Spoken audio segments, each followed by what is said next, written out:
हैं जालौन के कोच कोतवाली अंतर्गत भादेवरा में एक 75 वर्षीय बुजुर्ग महिला परमा देवी की सिलबट्टे से कूचकर हत्या कर दी गई है। आपको बता दें कि महिला घर में अपनी नातिन के साथ सो रही थी। वहीं खून से लथपथ दादी का शव देखकर नातिन चिल्लाई। ऐसे में पड़ोसियों की भीड़ जमा हो गई। उसके बाद पड़ोसी ने पुलिस को सूचना दी। मौके पर पहुंची पुलिस और फॉरेंसिक टीम ने जांच पड़ताल शुरू कर दी है। वहीं कोच सीओ परमेश्वर प्रसाद का कहना है कि जल्द घटना का खुलासा किया जाएगा और दोषियों के खिलाफ सख्त कार्रवाई की जाएगी।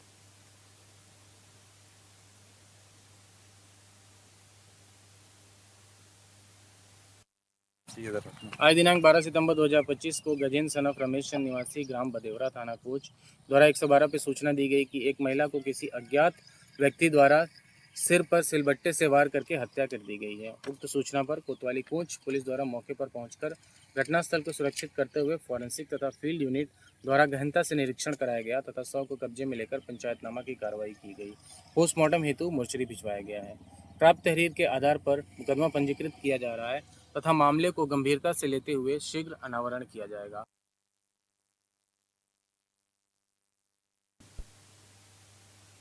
अगली खबर रांची से है, जहां सिटी बस के संचालकों ने सड़क पर उतरकर जोरदार प्रदर्शन किया। दरअसल 15 सालों से कार्यरत रहे गाड़ी चालकों को अचानक से हटा दिया गया है। वहीं चालकों का कहना है कि अगर हटाना था तो हमें पहले बता दिया होता। अब कोई रोजगार ढूंढ लेते, हमारे पास घर का किराया देने के लिए भी पैसे नहीं है।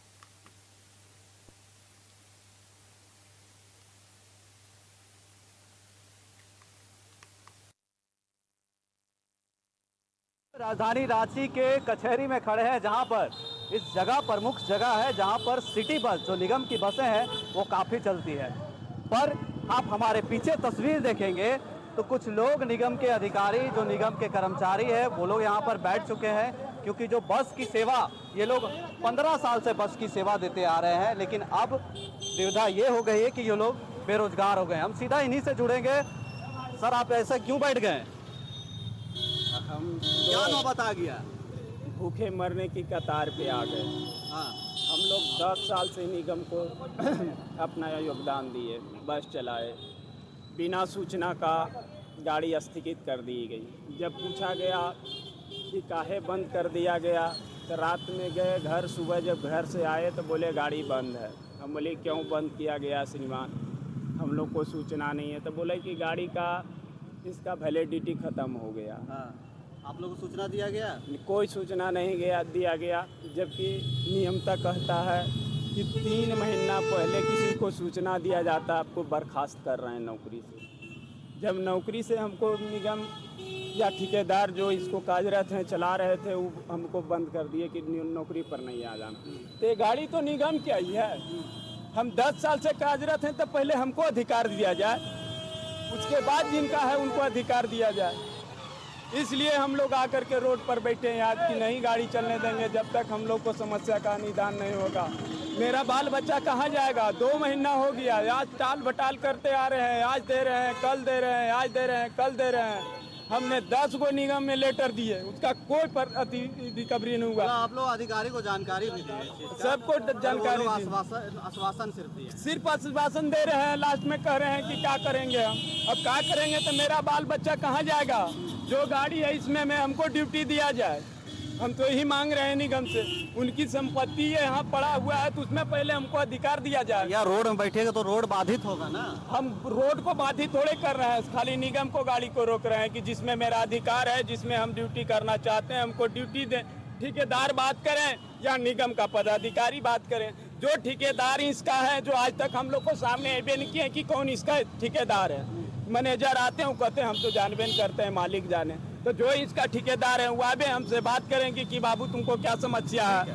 आप देख रहे हैं कि इनकी जो समस्या है उनको साफ तौर पे कहना है, क्योंकि अगर कोई भी सूचना दी जाती है, अगर वो ये नौकरी लगातार कर रहे हैं निगम के अधिकार से, तो नौकरी से पहले अगर बर्खास्त की जा रही है या फिर इसका जो भी टर्म एंड कंडीशन है बस की सेवा में, उससे पहले जानकारी इन लोगों को दे देनी चाहिए। लेकिन इनको जानकारी नहीं दी गई।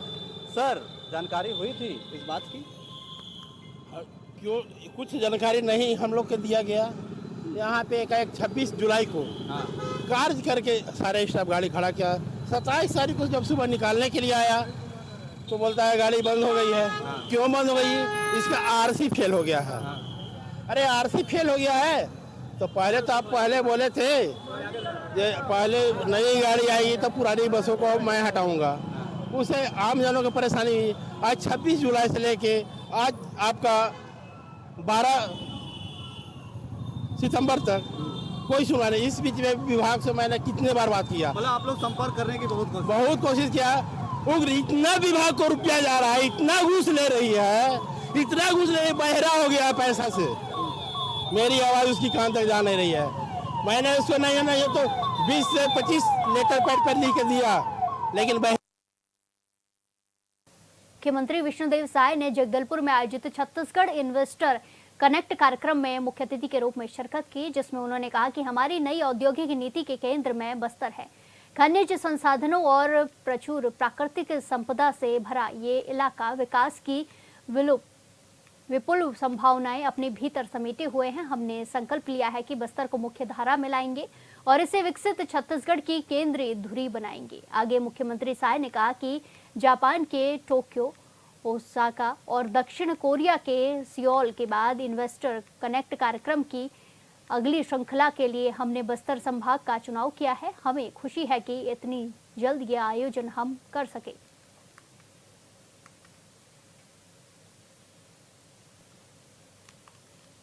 इसी के साथ खबरों में आगे बढ़ते हैं। जगदलपुर में 11 सितंबर को मुख्यमंत्री विष्णुदेव साय गुरुवार को बस्तर जिला प्रवास के दौरान जिला मुख्यालय से लगे ग्राम अड़ावाल पहुंचे, जहां उन्होंने दिव्यांगजनों के पुनर्वास और सहायक उपकरण वितरण कार्यक्रम में शिरकत की। समाज कल्याण विभाग और सेंटर के संयुक्त तत्वाधान में आयोजित कार्यक्रम में मुख्यमंत्री ने एक निजी फाउंडेशन की ओर से जिले में संपर्क स्मार्ट स्कूल कार्यक्रम का शुभारंभ किया। इस दौरान उन्होंने दिव्यांगजनों से मुलाकात कर हालचाल जाना। इस दौरान उप मुख्यमंत्री विजय शर्मा, वन मंत्री केदार कश्यप, बस्तर सांसद महेश कश्यप, जगदलपुर विधायक किरणदेव सिंह, मुख्यमंत्री के प्रमुख सचिव सुबोध कुमार सिंह भी मौजूद रहे।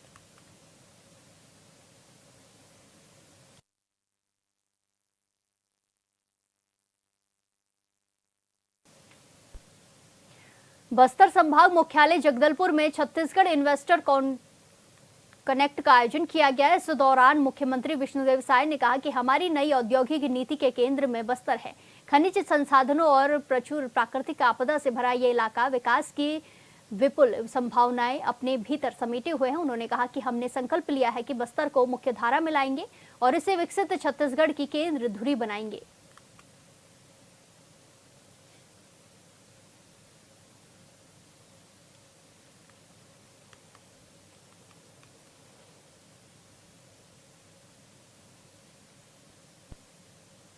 बीजापुर के अलग अलग थाना क्षेत्रों में माओवादी विरोधी अभियान के तहत सुरक्षा बलों को बड़ी सफलता हासिल हुई है, जहां 13 लाख के 6 इनामी समेत 26 माओवादियों को गिरफ्तार किया गया, जिनके कब्जे से IED, cooker bomb, tiffin bomb, safety fuse, detonator समेत माओवादी संगठन के प्रचार प्रसार की कई सारी सामग्री बरामद हुई है। पूछताछ में आरोपियों ने स्वीकार किया है कि वो पुलिस पार्टी को क्षति पहुंचाने के लिए आईईडी लगाने की योजना के तहत ये सामग्री लेकर आए थे।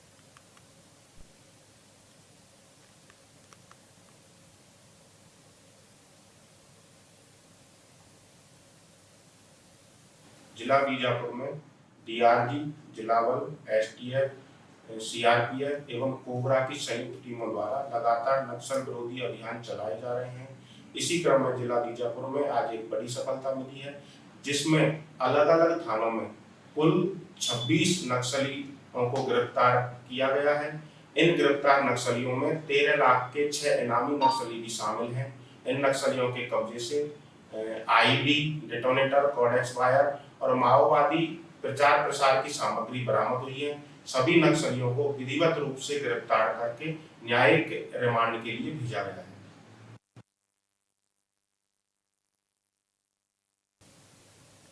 शास्त्री नगर राजीव गांधी वार्ड क्रमांक 13 में गंदगी चरम सीमा से फैली हुई है। यहां हार्डवेयर शॉप और मिल का कचरा फेंका जा रहा है। ग्राउंड में जहां लोग घूमते हैं, बच्चे खेलने के लिए जाते हैं, चारों ओर कचरा फैला हुआ है। पार्षद महेंद्र खोडियार का कहना है कि नगर पालिका का इस ओर ध्यान देना चाहिए है।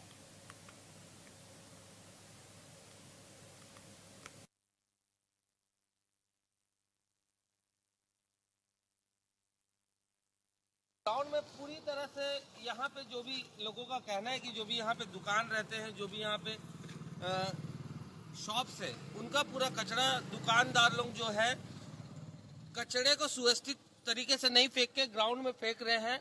आप देख सकते हैं किस तरह से इस ग्राउंड में जो ये जगह है, खाली जगह पड़ा हुआ है, यहाँ पे पूरा कचरा फैला हुआ है। जबकि मोदी सरकार द्वारा कहा गया है कि कचरे को सुव्यवस्थित ढंग से फेंका जाए, उसके लिए सुबह गाड़ियां भी आती है। पर लोगों का कहना है और परेशानी भी है कि यहाँ पे कचरा फेंका जा रहा है। तो अभी हमारे साथ यहाँ पे पार्षद महोदय हैं और यहाँ के वार्ड के वासी हैं, तो आइए हम इनसे बात करते हैं। आपका नाम बताएंगे? महेंद्र खुड़ियार, राजीव गांधी वार्ड क्रमांक 13 का पार्षद। पार्षद महोदय, जैसे मैंने आपको अभी बुलाया और देख पा रहे हैं, आप खुद देख पा रहे हैं कि यहाँ पे इतने सारे कचरा है, यहाँ पे दुकानों का कचरा है, वेस्ट है जो यहाँ पे आजू बाजू से निकल रहे। तो ये इसका क्या है, इसका सोल्यूशन ये क्यों ठीक नहीं हो पा रहा है? देखिए, मेरे द्वारा व्यक्तिगत रूप से जितने यहाँ दुकानदार हैं, जो बड़े बड़े गोडाउन बन गए हैं, कुछ शोरूम बन गए प्लाई लेमिनेशन के और अन्य चीज़ों के यहाँ गोडाउन है, उनके यहाँ का पूरा जो कार्टून, झिल्ली, पन्नी, ये सब जो कचरा है यहाँ फेंका जाता है। कई बार उनसे निवेदन किए कि भैया ये कचरा को आप ऐसे मत फेंकिए, गाड़ी आए तो गाड़ी वाले को दीजिए। अब उनका कहना भैया गाड़ी वाला कचरा नहीं लेता है, जबकि देखिए यहाँ के जिन लोग भी हैं उनका टैक्स में यूजर चार्ज में जो कमर्शियल है तो कमर्शियल के हिसाब से यूजर चार्ज लिया जा रहा है। तो जो राम की कंपनी है उसका ये जवाबदारी है कि उनसे कचरा ले, अगर वो इकट्ठा करके रखते हैं कचरा तो, और जब नहीं लेते हैं उनसे कचरा राम की वाले तो वो उठा करके यहाँ मैदान में फेंक देते हैं। और कहीं ना कहीं फिर हमको अपने निगम से जो भी संसाधन है उससे कचरा को हम थोड़ा आगे गड्ढे वड्ढे में ठेलवा देते हैं, जेसीबी वगैरह मंगवा करके। अभी इतना कचरा जो झिल्ली पन्नी का है जल्दी गलता भी नहीं, आप जानते हैं झिल्ली पन्नी है सब उठा उठा रहे तो एक बार समझ आता है, बाद में मिट्टी बन जाएगा, प्लाई वगैरह का है तो मिट्टी बन जाएगा, लेकिन जो सनमाइका और झिल्ली पन्नी है ये जल्दी गलता नहीं है। तो वाकई में समस्या है। यहाँ के जैसे ये वार्डवासी है जिन्होंने मुझे बुलाया, आपको परेशानी मेन किस चीज का हो रहा है यहाँ पे लोगों को? परेशानी इसलिए है कि हम यहाँ खेल कूद के लिए यहाँ ग्राउंड है आगे में जी, तो वहाँ जाने में हमको बहुत ज़्यादा तकलीफ हो रहा है जी। रोड बना हुआ था, पूरा कचरा ऐसा फेंक दिए हैं कि किसी भी प्रकार का हमको जाने में बहुत असुविधा हो रहा है, जिससे हमारे खेल में प्रभाव पड़ रहा है। इसी वजह से आज हम आपके चैनल के माध्यम से बोलना चाहते हैं कि जितना अच्छा यहाँ सफाई होगा, खेल उतना है, भविष्य आगे लड़के लोगों का भी भविष्य आगे बढ़ेगा। जी जी। तो आप देख सकते हैं कि यहाँ पे पार्षद महोदय भी हैं, यहाँ पे उनका ये भी कहना है कि नहीं ये सही है, कचरा यहाँ पे फेंक रहे पर संसाधनों की कमी है। इसका कोई भरोसा नहीं है कि आज कचरा हटा भी दिया जाएगा तो कल ये कचरा नहीं आएगा। लोगों को इसके लिए जागरूक होना पड़ेगा, दुकानदारों को इसके लिए जागरूक होना पड़ेगा।